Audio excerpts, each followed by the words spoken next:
Welcome to the Mastercars Pro channel. Today we will talk about the problems and weaknesses of this wonderful car. We're starting with the power units as usual. Hyundai ix35 engine catalog contains 2-liter and 2.4-liter gas engines and CRDI 2-liter diesel engines.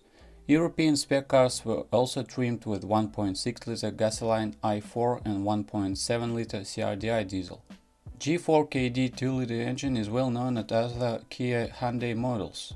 Early engine versions need valve clearance adjustment every 90,000 km. Knocking sounds will be assigned to it. Chain tensioner hydraulic valve lifters on cars after 2013 and CVVT vane failures can happen to these engines at 50,000 of kilometrage. Cylinder surface scratches can occur at 70 to 80 due to piston slaps. Knocking sounds from piston group will signalize that. Block of cylinders can be resleeved for 1,000 to 1,500 euros. Diesel sounds on gas engines at low temperatures are special to G4KD and do not have any effects on operativeness. Fuel injector loud sounds are also normal.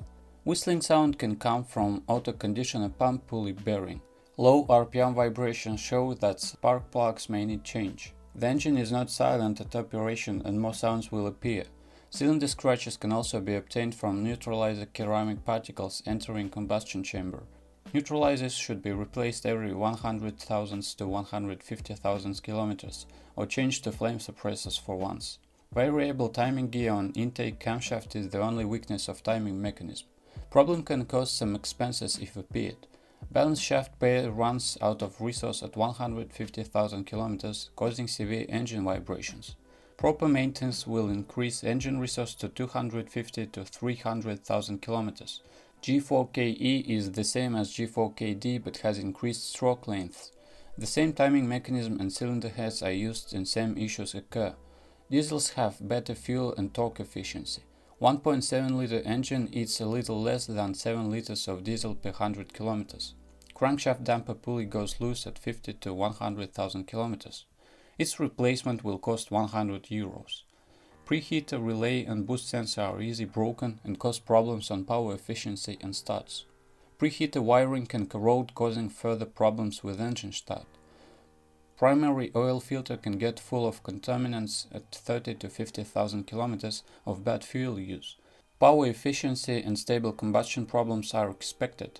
Get ready to change turbocharger, fuel injectors and dual mass flywheel at about 150 to 200,000 of kilometrage. None of these parts is cheap. Oil pan seal can start leaking. Other troubles are common to all the diesels: long heating to operation temperature, fuel insensitiveness, etc. 3 gearboxes were applied on ix35, 5 and 6-speed manuals and 6-speed automatic. All the transmissions are durable if maintained once in every 60,000 km. Manual gearbox noises usually disappear after transmission oil change.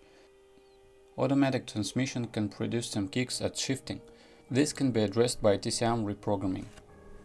Shifter position sensor problems can occur. Shifter becomes jammed in position if that happens. ATF radiator line can disconnect on first-year cars. Haldex analog VCU is applied on 4-wheels drive versions.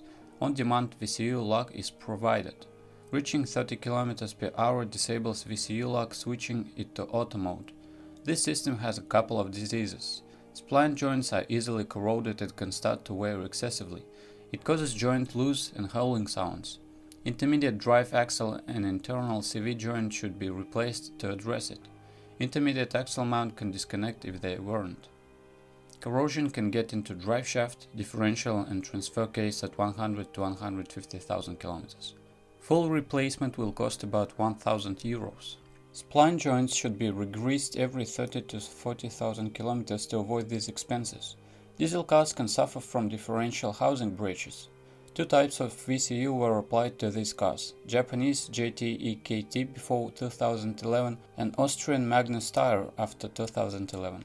Electric upsets can happen in wiring insulation and electric motor brushes. VCU bearing seal can fail, leading to oil starvation. Drive shaft support bearing should be replaced every 50,000 km on cars before 2011 and every 120 to 150,000 km on cars after 2011. Support bearing usually starts howling. Suspension has low resource floating rear control arm bushings that demand change at 60 to 70,000 km. Torsion bar links have resource of 40 to 50,000 km. Real coil springs lose elasticity and shock absorbers fail at 80 to 100,000 km. Other components have approximate lifetime of 150,000 km. Front suspension torsion bar mounts and links require replacement at 60,000 km. Ball joints run for 100 to 120,000 km. Shock absorbers, wheel bearings and bushings can cover 150,000 km of distance. Rear torsion bar arm mounts can disconnect at all-wheel drive cars at 100,000 km. Tire pressure sensors require gentle treatment not to break sensor nipples. Some issues also occur in steering. Steering rack bearings wear at 80 to 100,000 km, causing knocks. Rack replacement helps that. Steering joints last for 70 to 100,000 km. Link's lifetime is 150,000 km. Brake pedal limit switch upsets can cause start and gear shifting problems on keyless system equipped cars. Trim elements and panels are cheap and fragile, even heater flow diffusers can disassemble during operation. Heater motor can cause whistling noises. Regular regreasing and cleaning help. Then the whole interior becomes producing sounds from everywhere, so additional noise insulation will be required. Front seats have weak materials and filler becoming worn and wobbly at 100,000 of kilometrage. Electronics are also pretty weak. Rear view camera fails in a couple of years. The reason is oxidized contact group. Parking assistance sensors have the same fault reason. Multimedia upsets also occur. Gauge panel could lit up with all the control lights and then turn off. Guarantee provided gauge panel replacement. Paint job is also one of this car's weaknesses. Scratches and caverns start appearing at a very low kilometrage. Well, if you are the owner of this car, then please describe the problems that you had to face during the operation of the car. Perhaps it is your feedback that will help viewers when choosing a car. That's it for today. Thanks everyone for attention. It isn't much work for you to subscribe to the channel. See you soon.